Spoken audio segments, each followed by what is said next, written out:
While driving on a highway, a senior driver begins to feel lightheaded and dizzy. What is the safest first action to take? A. Slow down gradually and pull over to the shoulder safely. B. Turn on hazard lights and continue driving slowly. C. Open the window to get fresh air and continue driving. D. Stop suddenly in the lane and turn on hazard lights. Answer: A. Seniors may experience sudden dizziness due to medications or fatigue. Safely pulling over prevents loss of vehicle control and ensures immediate safety before addressing the cause. A senior driver with reduced peripheral vision approaches an intersection with multiple pedestrians. What driving adjustment should they make? A. Focus only on the vehicle in front. B. Reduce speed and perform wider head scans. C. Drive closer to the crosswalk to get a better view. D. Rely on mirrors only for pedestrian detection. Answer: B. Reduced peripheral vision requires compensatory wide scanning to maintain full situational awareness, especially in busy intersections. If an approaching vehicle's headlights are too bright at night, the correct response is to A. Flash your high beams repeatedly. B. Look directly into the lights to see the road ahead. C. Look toward the right edge of your lane and reduce speed. D. Close your eyes briefly to reduce glare. Answer: C. Looking to the right edge line helps maintain lane control and avoids temporary blindness from glare, a common senior driving hazard. When taking medication that may cause drowsiness, a senior driver should A. Drive shorter distances to stay alert. B. Take caffeine before driving. C. Consult their doctor or pharmacist before driving. D. Drive only during the day. Answer: C. Certain medications impair alertness. Seniors must confirm with a healthcare provider that driving is safe while under such medication. A senior driver approaching a green light sees a pedestrian starting to cross late. What should the driver do? A. Accelerate to clear the intersection before the pedestrian crosses. B. Stop and allow the pedestrian to cross safely. C. Honk to warn the pedestrian to move faster. D. Continue driving slowly through the intersection. Answer: B. Pedestrian safety always has priority at intersections, regardless of signal color. Drivers must yield when a pedestrian is in or entering the crosswalk. When reversing out of a parking space, what technique improves a senior driver's visibility and control? A. Rely solely on the backup camera. B. Turn the head and shoulders fully to look behind. C. Use mirrors without turning. D. Open the door for a better view. Answer: B. Turning fully increases depth perception and situational awareness. Cameras and mirrors should assist, not replace, direct observation. During winter driving, a senior driver should warm up the vehicle for A. 1 to 2 minutes to ensure visibility and engine readiness. B. 10 to 15 minutes regardless of temperature. C. Until the cabin is comfortably warm. D. No time, start driving immediately. Answer: A. Modern engines require minimal idling.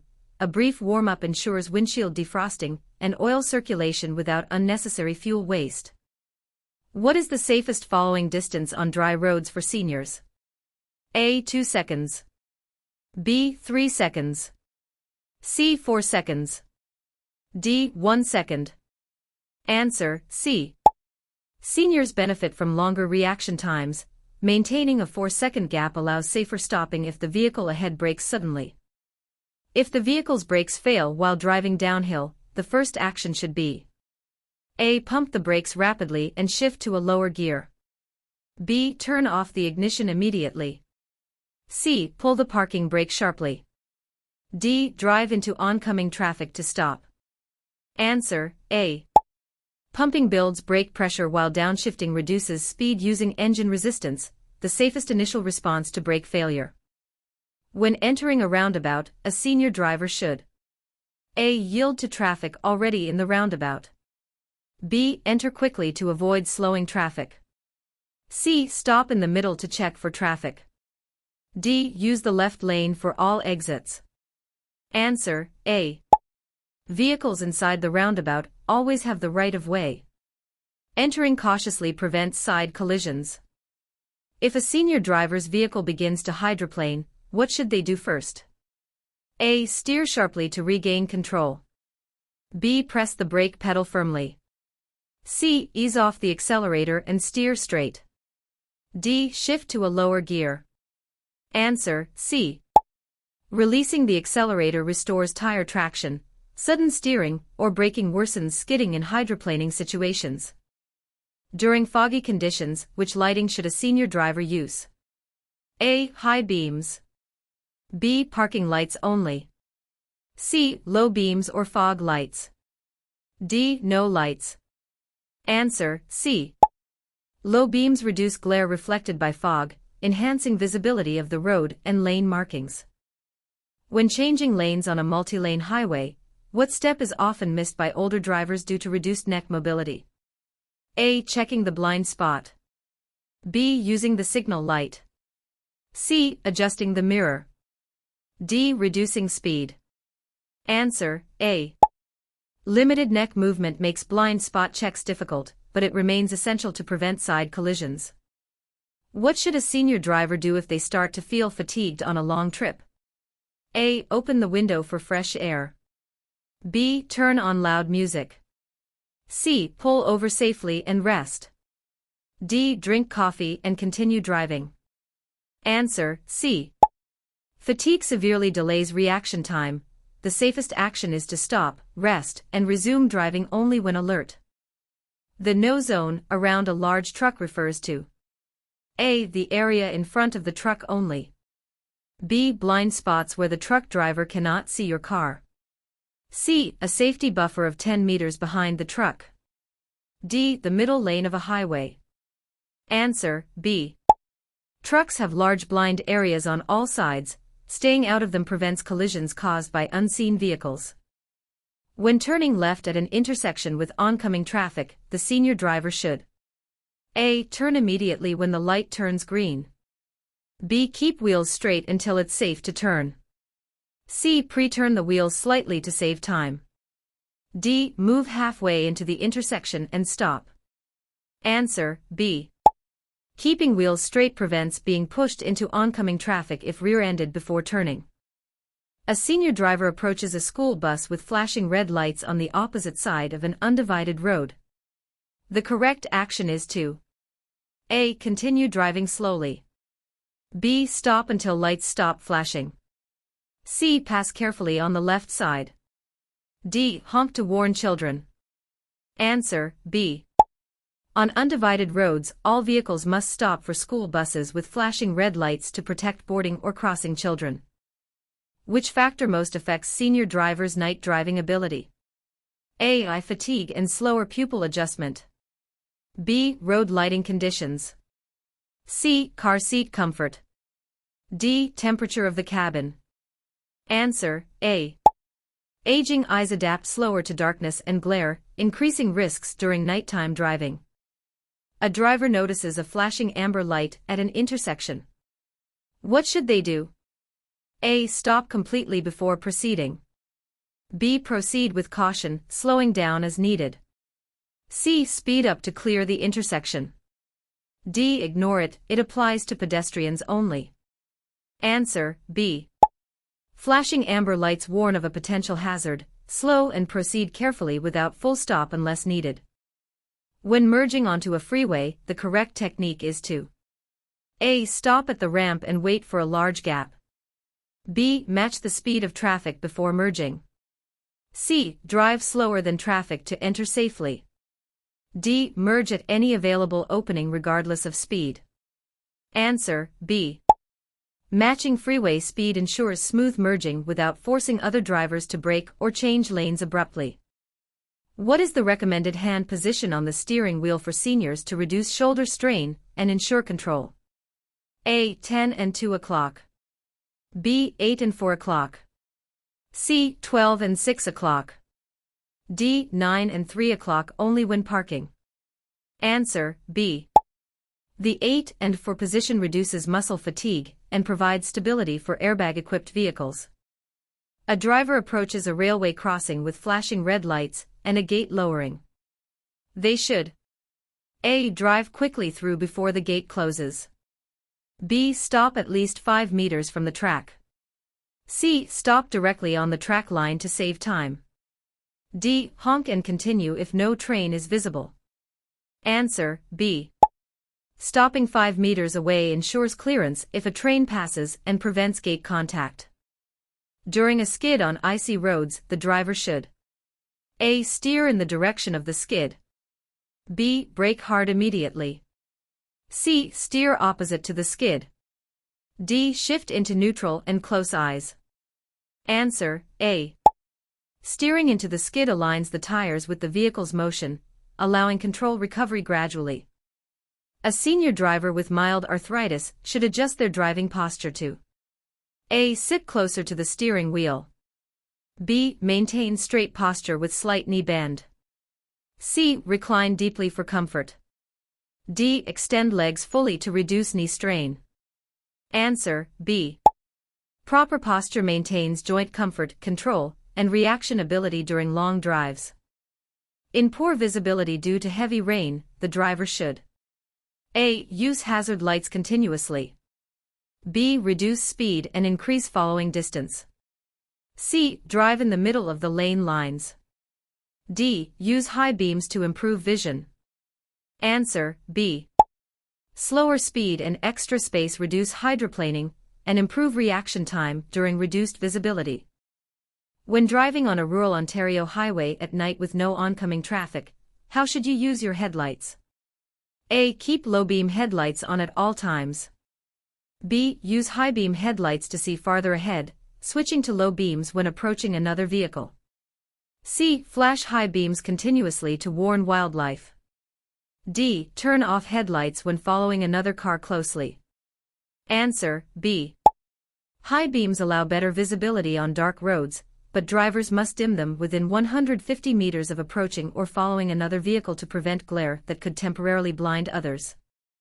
What should a senior driver do if they begin feeling drowsy while driving? A. Open the window and continue driving. B. Turn on the radio loudly. C. Pull over in a safe area and rest before continuing. D. Drive faster to reach the destination sooner. Answer, C. Fatigue slows reaction time and impairs judgment. Pulling over in a safe place to rest or stretch is the only safe solution. Other methods provide only temporary alertness. When merging onto an Ontario expressway, the best strategy is to A. Enter at a slow speed to allow faster cars to adjust. B. Match the speed of traffic and merge smoothly. C. Stop at the end of the ramp and wait for a large gap. D. Signal only after entering the lane. Answer, B. Matching the speed of traffic on the expressway allows for a smooth and safe merge, minimizing disruption to traffic flow and reducing collision risk. What should you do if your vehicle begins to skid on a slippery Ontario road? A. Slam the brakes immediately. B. Steer in the direction of the skid and ease off the gas. C. Accelerate to regain traction. D. Turn the steering wheel in the opposite direction of the skid. Answer, B. Steering into the skid helps align the tires with the direction of travel, allowing the driver to regain control. Sudden braking or acceleration worsens the skid. How should a senior driver handle a situation with heavy glare from oncoming headlights at night? A. Look directly at the headlights. B. Focus on the white line along the right edge of the road. C. Close one eye to reduce brightness. D. Turn on interior lights to balance glare. Answer, B. Looking slightly away from the glare, toward the right edge line, maintains orientation and prevents temporary blindness caused by bright lights. When driving through a construction zone in Ontario, drivers must A. Maintain their normal speed limit. B. Follow posted reduced speed limits and obey flag persons. C. Overtake slow vehicles to keep traffic moving. D. Use high beams to see through dust. Answer, B. Construction zones often have reduced speed limits and workers directing traffic. Failure to comply can result in doubled fines and endanger workers. What is the recommended following distance when driving behind another vehicle in good weather conditions? A. 1 car length. B. 2 seconds. C. 3 seconds. D. 5 seconds. Answer, C. A minimum 3-second following distance gives enough time to react and stop safely if the vehicle ahead brakes suddenly. This distance should increase in poor weather. If a senior driver experiences a medical episode while driving, like dizziness or blurred vision, they should A. Stop immediately in the lane. B. Slow down, signal, and pull off the road safely. C. Continue driving until they feel better. D. Take deep breaths and keep driving. Answer, B. Safely pulling over and stopping prevents loss of vehicle control and allows the driver to recover or seek help without endangering others. When driving in heavy rain, hydroplaning can occur when A. The tires lose contact with the road due to excess water. B. The driver brakes too hard. C. The car is driving too slowly. D. The windshield wipers are on high speed. Answer, A. Hydroplaning happens when a layer of water builds between the tires and the road, causing loss of traction. Reducing speed and maintaining good tire tread prevents it. In Ontario, flashing red traffic lights mean A. Proceed carefully without stopping. B. Stop completely and proceed only when safe. C. The signal is out of order. D. Speed through to avoid traffic buildup. Answer, B. A flashing red light functions like a stop sign. Drivers must stop fully, yield to others, and continue only when the intersection is clear. What should a driver do if an emergency vehicle approaches from behind with lights and sirens activated? A. Continue driving at the same speed. B. Pull over to the right edge of the road and stop. C. Speed up to get out of the way. D. Stop in the middle of the road. Answer, B. Pulling over to the right side and stopping gives emergency responders a clear, safe path to pass quickly and efficiently. When parallel parking uphill with a curb, your front wheels should be turned A. Toward the curb. B. Away from the curb. C. Straight ahead. D. It does not matter. Answer, B. Turning wheels away from the curb ensures that if the car rolls backward, the tires will hit the curb and prevent it from moving into traffic. Which of the following statements is true about alcohol and driving ability? A. Coffee can reduce the effects of alcohol. B. Only high levels of alcohol affect driving. C. Alcohol reduces coordination, judgment, and reaction time. D. Experienced drivers can handle alcohol better. Answer, C. Alcohol impairs essential driving skills at any level, even below legal limits. No amount of caffeine or experience can counteract its effects. In winter driving conditions, what is the best way to maintain vehicle control? A. Accelerate quickly to maintain traction. B. Brake sharply on icy surfaces. C. Use gentle steering, acceleration, and braking. D. Use cruise control on snowy roads. Answer, C. Smooth, gradual inputs prevent wheel spin and skidding. Cruise control should never be used on slippery surfaces as it reduces driver control. When approaching a roundabout in Ontario, you must A. Enter without yielding to vehicles already inside. B. Always stop before entering. C. Yield to traffic already in the circle and signal when exiting. D. Use high beams to alert other drivers. Answer, C. Drivers entering a roundabout must yield to vehicles already circulating. Signaling when exiting helps other drivers anticipate movements, promoting safe and efficient traffic flow.